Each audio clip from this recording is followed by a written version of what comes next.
Bonsoir à tous, j'espère que vous allez bien. Alors ce soir, on va parler de pierre. Ça fait longtemps qu'on n'en a pas parlé. Donc ce soir, je vais vous parler de tourmaline noire. Sa composition, c'est un silicate complexe de magnésium, de fer et d'alcalis et de borosilicate d'aluminium. Sa dureté est de 7 à 7,5 Mohs, échelle de Mohs. Principaux gisements. Sa présence est assez nombreuse dans le monde, mais ses principaux gisements sont au Brésil, au Sri Lanka, en Russie, en Inde et aux États-Unis. Pour la couleur, ici, je ne parlerai que de la tourmaline noire qui est très courante, mais elle existe en différentes couleurs, y compris rose, qui est très rare et chère en qualité gemme précieuse. C'est franchement magnifique comme couleur. Son deuxième nom courant est Shirl. À l'état brut, elle se présente en bâtonnet strié. Attention à ne pas confondre avec de l'onyx noir, notamment quand elle est polie.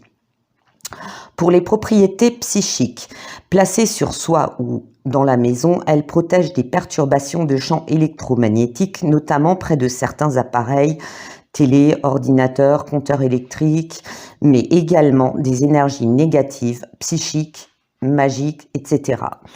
Par sa protection, elle augmente la confiance en soi, diminue les phobies, la psychorigidité et les idées fixes obsessionnelles. Elle limite les pensées négatives lors de dépression, de stress en période d'examen. Par son ancrage tant physique que psychique, elle ramène à l'équilibre en reliant à la terre. Pour les personnes, par exemple, trop rêveuse, elle aide à la concentration surtout pour les enfants.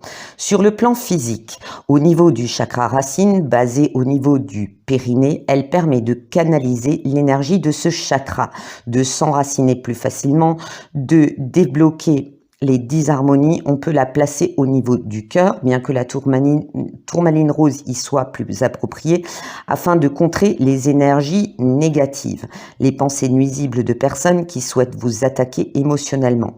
Elle a un pouvoir de protection intense et permet aussi de faire une barrière aux perturbations électromagnétiques, notamment si vous la placez sur le cœur. D'accord ?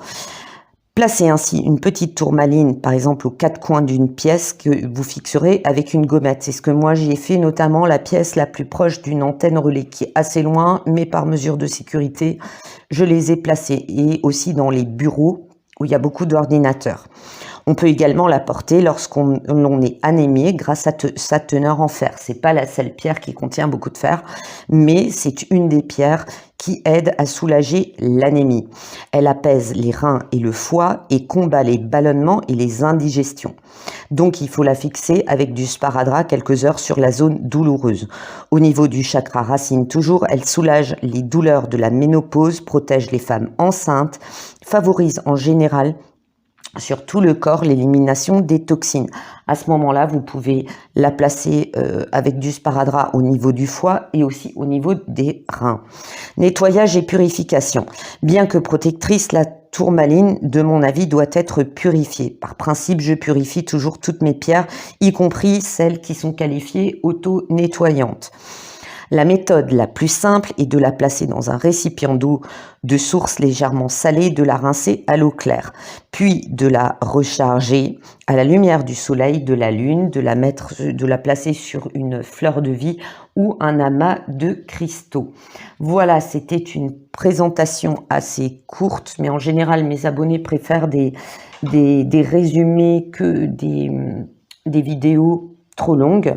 Après, si vous êtes vraiment passionné de lithothérapie, il y a des sites ainsi que des chaînes YouTube qui consacrent plus de temps. Moi, je me contente de vous présenter l'essentiel. En tout cas, c'est une pierre qu'on trouve facilement, qui n'est pas très chère, mais qui par contre est extrêmement utile. Sur ce, je vous souhaite une excellente soirée et je vous dis à très bientôt.